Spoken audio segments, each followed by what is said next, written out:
Տարոն Չախոյանը գրում է Իրանի պատերազմի ֆոնին իսրայելցի նայումնիկին բերած տաշիր Սամոն, Հայաստանի գլուխն է ծարավել։ Հենոր Զոլում է ուզում բերել ժողովրդի գլխին։ Սրանք ընդդիմություն չեն, աղետ են Հայաստանի գլխին։ Իսրայելցի նայումնիկը ինչ կապ ունի 44-օրյա պատերազմի ու դրա մատակարարումների հետ, դա էլ հարցի մյուս կողմն է։ Տարոն Չախոյանը գրում է տաշիր չէ, այսուհետև արհեստական Սամո կամ ֆեյք Սամո։ Ուժև առաջնորդ հաղացող ֆեյք Սամոյի համարձակությունը չի հերիքում, թե խելքը, որ իր դեմքով խոսա։ Կուսակցությունը ֆեյքաբուծարան, առաջնորդը ֆեյք։ ՀԳ Ֆեյք Սամոյին թույլատրվում է Facebook-ում տեսաուղերձներ հրապարակել, բայց վերջինս նախընտրում է արհեստական բանականությամբ գեներեցված ֆեյք տեսանյութերը հրապարակել։ Բարև ձեզ ժողովուրդ ջան, հուսով եմ լավ եք։ Ժողովուրդ ջան, մի քանի բան ունեմ հիշեցնելու Տաշիր Սամոյին եւ իր փոքրիկ խմբակին։ Այո, իրականում իրենք շատ փոքր են։ Ինչի մասին է խոսքը։ Ուրեմն այդ մարդիկ, որ ներկայանում են ժողովրդին սիրող, Հայաստանը սիրող, եւ քաղաքական հայտ են ներկայացրել առաջիկայում մասնակցին ազգային ժողովի ընտրություններին, դա այդքան էլ կապ չունի հայրենիքը սիրելու, ժողովրդին սիրելու հետ, որովհետեւ իրենք իրենց կատարած աշխատանքով արդեն ապացուցել են, որ ոչ հայրենիքն են սիրում, ոչ էլ ժողովրդին են սիրում։ Ասեմ ինչու։ Ուրեմն 1999 թվականից հեծը սեփականացվել է։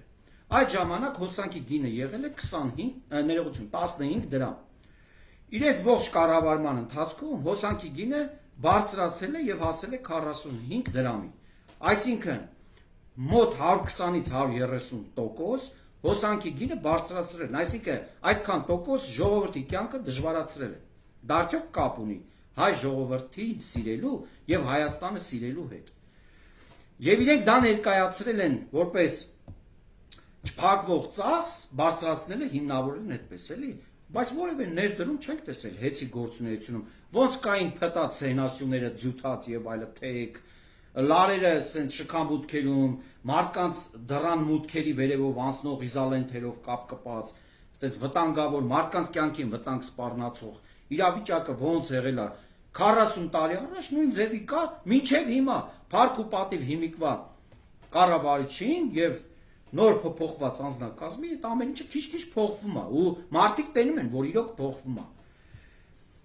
Ուրեմն երբ որ 2015 թվականին վերջին անգամ դիմեցին 6.90 քանի դրամ 3 իշքան հիշում եմ հոսանքի գինը բարձրացնեին դիմեցին հանրային ծառայությունների կարգավորող հանձնաժողովին այդ ժամանակ իրենք ունեին մի հատ բիբին Եվգենի Բիբին ռուս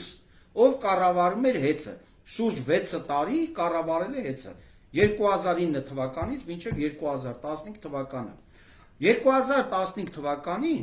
ժողովուրդը ընդվզեց այդ հոսանքի բարձրացման դեմ եւ հիշում եք էլեկտրիկ Երևան շարժում է եւ կարգախոսն էր այդ շարժման ոչ թալանին այսինքն ժողովուրդը արդեն գնահատական էր տվել իրենց այդ գործողությանը որպես թալան այսինքն որ թալանում են ժողովրդին ինչ արեցին Բիբինը Նարեկ Կարապետյանի հայրիկը ով Սերժ Սարգսյանի քաղաքական թիմի կարկառուն քաղաքական գործիչներից էր եւ բարձր պաշտոնի էր նստած զբաղեցնում էր բարձր պաշտոն ինչ արեցին մի տհաճ օր սև օր Բաղրամյան փողոցում ժողովրդին ջարդեցին հրաման տվեցին ջրցան մեքենաները բերեցին ջարդարարներին բերեցին ու սկսեցին ժողովրդին ջարդել առավոտյան ցեքին ցրտին ջրցան մեքենաները միացրեցին եւ հարյուրավոր երիտասարդների ջրեցին բանտերը բանը ոստիկանական բաժանմունքներ տարան ծեծեցին գցեցին հիվանդանոցներ Ինչ արեցին, ինչքան ուզենք, այդքան խփենք, ոնց կասեր Սերժը։ Հոսանքի գինը ոնց դիմել էին, այդ ձևել բարձրացեցին, ոչ մի զիջում։ Այսինքն բեսպրեձել, ինչ ուզե արե, ոնց ուզե արե, ինչքան ուզե, այդքան խփել են։ Հիմա այդ մարդիկ ներկայանում են իբրև հայրենիք սիրող, Հայաստան սիրող, ժողովուրդ սիրող, քանի որ առաջիկայում ընտրությունները այդ ժողովուրդը պետք է իրենց քվեարկեն։ Հիմա ըստ ձեզ որքանով կապ ունի իրենց այդ խոսքերը իրենց արածների հետ ոչ մի կապ չունի սուտ պարզապես խափում են որ գնաք եւ քվեարկեք իրենց հաջորդը ուրեմն իրենց կառավարման ընթացքում տղերքը դիրքերում պայմանագրային ծառայողները երբ որ իրենց ընտանիքները բնակվում են քաղաքներում գյուղերում եւ այլը իրենց աշխատավարձները ստանում էին ամսվա սկզբին, բայց հոսանքի համար վճարվող գումարը պետք է լիներ մինչև ամսվա վերջ, որպեսզի հոսանքը չանջատեին։ Էլեկտրիկներին պարտադրում էին, որ պետք է բոլորի հոսանքների համար գումարները վերցնեն, եթե չվերցնեն անջատեք։ Բազմաթիվ դիրքապահ զինվորների տղերքի ընտանիքներ մնացել են ցրտի ու մթի մեջ։ Էդի ժողովրդին սիրել, հա։ Չէ, ձեր արածը вообще չի բռնում ձեր ասացի հետ։ Вообще, այն որ արել եք ու հիմա խոստում եք, որ պետք անեք, չեք անելու, որովհետև բեսպրեդել եք արել, ինչքան ուզի խփել եք, ոնց ուզի արել եք, ինչ ուզի արել եք, չի բռնում տղերք։ Բայց փառք ու պատիվ, ժողովրդական խոսքով լեզվով ասեմ, էլի ժողովուրդ ջան, փառք ու պատիվ բազմաթիվ էլեկտրիկների, որ իրենց գրպանից այդ ժամանակ դնում էին, տանում էին գումարը վճարում էին հոսանքի համար, ինչա թե այդ ընտանիքների, որոնց ընտանիքի այդ հայրերը, որդիները առաջնագծում սահման էին պահում, անհանգիստ չլինեին, որ իրենց ընտանիքը հիմա ցրտի ու մթի մեջ է, հանգիստ սահման պահեին, այդ էլեկտրիկները տանում էին այդ գումարները վճարում էին։ Հայթայթում էին, եթե չէին ունենում։ Ես իրենց շատ շնորհակալ եմ։ Այ բարեգործությունը այ դա է, ու էդի ձեր արածի հետ ոչ մի կապ չունի։ Ձեր այն ինչը որ ասում եք ու ձեր արածի իրար հետ չի բռնում։ Ու հիմա բարեգործությունից եք խոսում։ Ինչ բարեգործություն արել եք։ Մի քանի անգամ ավել այդ գումարից ավել բարեգործությանը համահունչ, մի քանի անգամ ավել պետության, կառավարության, Սերժի կառավարության որոշումներով հարկերից ու турքերից, մաքսատուրքերից ազատվել եք։ Ենթադրեք արել եք 100 միլիոն դրամի բարեգործություն, 1 միլիարդ դրամի հարկերից ազատվել եք։ Էդ եղավ բարեգործություն։ Բարեգործությունը դրել եք հարկերից ազատվելու տակ որպես հիմք, որպեսզի հարկերից ազատվեք։ Այդտեղ էլ եք բիզնես արել։ Այդտեղ էլ եք ժողովրդին խաբել։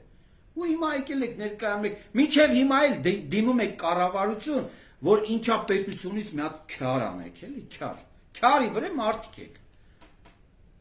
Ինչ բարեգործ, ձեզանից ինչ Սերժի առանձնատունը կառուցելը, վերանորոգելը, ռեմոնտ անելը էդի բարեգործություն, հա։ Դե ռեմոնտ եք արել ինքն էլ, խոսքի արել եք 10 միլիոնի ռեմոնտ պայմանական։ 50 միլիոնի հարկից ազատվել եք իր նույն որոշումով, կառավարության որոշումով։ Ինչ բարեգործ։ Դու գիտեք ժողովուրդը այդքանը ձեր մասին չգիտի, շատ լավ էլ գիտի։